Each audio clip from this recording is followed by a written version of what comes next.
Hoje quero contar-vos a história de uma mulher chamada Ruth. Era uma moabita estrangeira para o povo de Israel. Sabes que as minhas histórias são tiradas de um livro sagrado chamado Bíblia. Livro esse que, embora tenha sido escrito há tantos séculos e em culturas tão diferentes, ainda contém hoje o coração de Deus e o seu desejo que, ao seguir os princípios e valores ali escritos, possamos viver vidas plenas e abençoadas. Voltando à nossa história. Ruth casou com um rapaz hebreu, cuja família tinha emigrado para Moab, num período de escassez na sua terra. O sogro de Ruth morreu, e pouco tempo depois morreram também o seu marido e o seu cunhado. E de repente a casa ficou apenas habitada por 3 mulheres viúvas, tristes e desamparadas. Naquele tempo, a condição de uma mulher viúva era mesmo de total desamparo, se não houvesse bens na família, o que era o caso destas 3 mulheres, Ruth, Orfa e a sua sogra Noemi. E um dia Noemi, no seu desespero, resolveu voltar à sua terra. Tinha ouvido dizer que em Israel agora já havia abundância, quem sabe se lá ela poderia sobreviver junto da sua parentela. E ao tomar esta decisão, Noemi não imaginou que Ruth e Orfa desejassem ir com ela, mas foi o que aconteceu.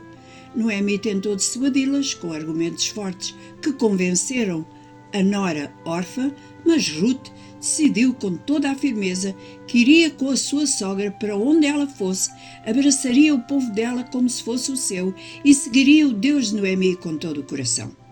Orfa voltou para trás, mas Ruth atravessou o deserto com Noemi, a caminho de Belém. A chegada das 2 mulheres foi um alarido na cidade, já que Noemi vinha completamente deprimida e triste. Ruth resolveu não apenas cuidar de si, mas também da sua sogra. Essa era agora a sua missão e, por isso, já que era o tempo das ceifas, aproximou-se de um campo, foi caminhando atrás dos ceifeiros e apanhando as espigas que caíam de vez em quando dos seus molhos. O dono da propriedade apareceu na hora do almoço e quis saber quem era a jovem desconhecida que, sem uma palavra, apanhava as poucas espigas caídas. A informação que dera ao Boaz, o proprietário, impressionou de tal maneira que convidou Ruth a comer com os segadores. E Ruth voltou para casa com o alimento para a sua sogra e nos dias seguintes voltou ao mesmo campo. Só que Boaz tinha dado ordem para que a deixassem colher também, junto dos ceifeiros, e assim o cereal que Ruth levava para casa a cada dia era mais pesado. Noemi apercebeu-se pela descrição de Ruth que o tal proprietário, Boaz, ainda era da sua família e, portanto, tinha o direito de negociar as terras do seu falecido marido, de maneira a que ela ficasse com alguns bens. Vocês têm mesmo que ler a Bíblia para descobrir como esta história maravilhosa se desenvolveu. Em resumo, Boaz casou com Ruth. Noemi viu a justiça ser feita em relação à sua propriedade.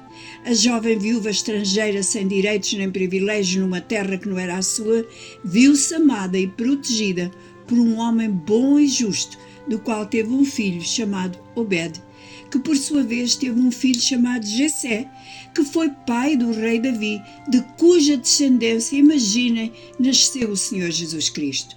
Ruth não sabia, mas Deus viu-a. Viu o seu coração sincero, a sua fé que crescia a cada dia, viu o seu trabalho e o cuidado na maneira como tratou da sua sogra. Talvez hoje eu estou a falar para alguém que saiu da sua terra, que está longe dos seus familiares, dos seus costumes e cultura, e se pergunta muitas vezes como veio aqui parar e porquê. Quero dizer-te que Deus te vê. O teu esforço, o teu trabalho honesto, tudo o que tens feito para te adaptares a uma vida diferente da que tinhas, Deus vê tudo isso e nunca te irá desamparar, pois Ele tem um cuidado especial pelos estrangeiros. Ele ama-te. Um dia compreenderás o plano que Ele tinha para a tua vida, um plano perfeito e abençoado, tal como aconteceu com Ruth, porque Deus é o Deus que te vê.